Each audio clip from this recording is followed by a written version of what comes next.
እኔ ቅድሙንም ብያችኋለሁ አይደለ? አንድ ሰበብ ሳይኖር አንድ ስራ ሳይኖር አንድ ሰው ብድግ ብሎ ይሄን ነገር አያወራም ብያችኋለሁ። አሁን ደግሞ አዲስ ነገር ይዞ መጡ ዳኒና ቡዜ ማለት ነው። ትክክለኛ ቡዜ እውነተኛ ሴት ብትሆን ኖሮ ያኔ ነበረ እውነት ማውጣት ያኔ ነበረ እውነት ማጣት። የምር የምር የምር ሄርሜላ አሁን ውሳኔ ላይ ደርሳለች። አሁን ደግሞ ውሳኔሽን ንገሪኝ፣ አሁን ውሳኔሽን ንገሪኝ ስል እኔ ከውሳኔ አልቀይርም አለች። ሌላ ሴራ አለ ብያቸዋለሁ።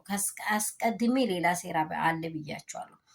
ትላንትና ሩትዬ ራሱ የምርሽን ነው ብላለች፣ የምርሽን ነው ብላለች። ሁለቴ ሶስቴ ማለት ነው። አሁን ይሄ የአብርሃም ነገር እዛ አስቀምጡና ሰላም ሰላም የኔ ቤተሰቦች የኔ ፋሚሊዎች ውድና እንቁ የሆናችሁ የሚወዳችሁ የምትወዱኝ የሩትዬ ፋሚሊዎች አመሰግናችኋለሁ። እንኳን በሰላም ቆያችሁልኝ።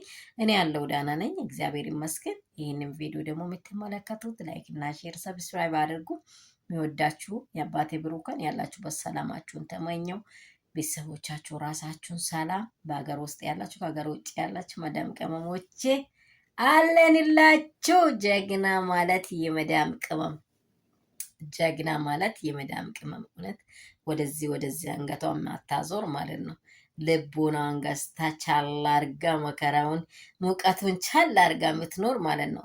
ቡዜ ለምንድን ነው መጀመሪያ ሄርሜላ ንጹህ ናት ብለሽ ያልነገርሽኝ?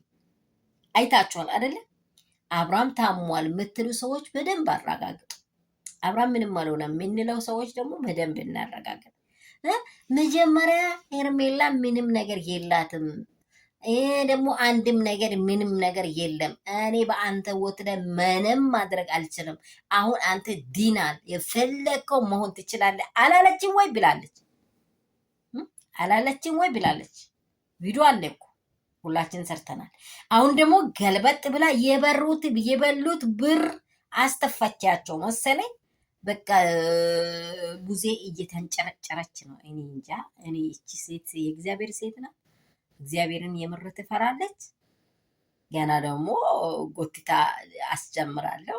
እኔ ውሳኔውን ከነገረች ውሳኔውን ከተመለሰች ደግሞ ተመልሼ የእሷን ምናምን። ኧረ አብርሃም እንደው እኔ እንጃ ምን አይነት ልጅ እንደሆነ አላውቅም። አይምሮ ራሱ እሱ የምትከተለው ሴት ራሱ እኔ እንጃ። እኔ እንጃ። ዛሬ ደግሞ አዳዲስ ወሬዎች ተሰምቷሉ። ከዛች ጽጌ ጋር ዝም ብሎ አሻሻጌዳ እያለ ነው። በቅርብ ደግሞ ጠብቁኝ እያለ ነው። ኧረ ወገውቲ